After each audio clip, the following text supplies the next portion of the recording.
Parashah begins, and most of the Parashah, in fact, Moshe Rabbeinu is telling Klal Yisrael about all of the Averos that happened from the time that they left Mitzrayim until then. And he's telling the people, you did a lot of wrong things. You antagonized HaKadosh Baruch Hu. Esen Nisyonos, 10 tests that the Mishnah always talks about. And, you have to wonder about this. Who did those Averos? That was the generation that died in the 40 years in the Midbar. Moshe Rabbeinu was talking now to the new generation that was going into Eretz Yisrael. They didn't do these Averos. They didn't do it. It was their parents, their grandparents who did it. Why is Moshe Rabbeinu telling it to them? And Baalei Musar explained that Moshe Rabbeinu was not admonishing them for their Averos. Of course, it was not their Averos.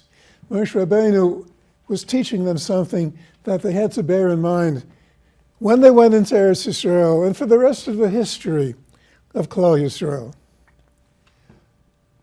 No one is immune for falling prey to the Yetzer Hara. Klal Yisrael saw the Makos in Mitzrayim.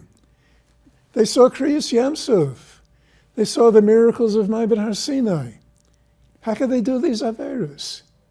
How could they sin against the Ribono Shel Olam? They saw what the Ribono Shel Olam had done and was doing for them. And the answer is that however you want to rationalize their Averos, however you want to try to understand it, but it happened. They did it.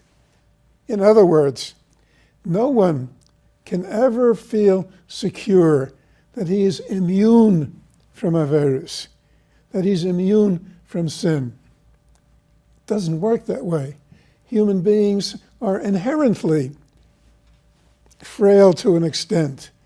You have a Yetzer Tov, you have a Yetzer Hara. We have to nourish the Yetzer Tov, and we have to learn to fight the Yetzer Hara. The generations between the middle 1800s and the Holocaust, Klal Yisrael was gradually falling away from its high level of Kedusha of previous centuries. The number of Talmidim in all of the great Litvish yeshivas in Eretz Yisrael, total, was less than 2,000. Less than 2,000. And look what we have today. But how could it be? These are generations, the Gedolei Yisrael of the pre-war generations. We have no hasaga how great they were. Chafetz Chaim, Reb Chaim Ozer, the Belzerov, the Ger Rebbe. We have no hasaga in their greatness. And yet, the Hamayim was falling away. Baruch Hashem, in our time, there's an upsurge of Torah. There are more people learning Torah than probably any time since the time of the second Beis HaMikdash. We cannot be complacent. We cannot feel secure. There are enemies of Torah. There's a Yetzer Hara within us, within everybody. It's normal. That's the way HaKadosh Baruch Hu created the world. And the lesson is, never be complacent. Don't say that 2 days ago, 3 days ago, there was something lacking. No.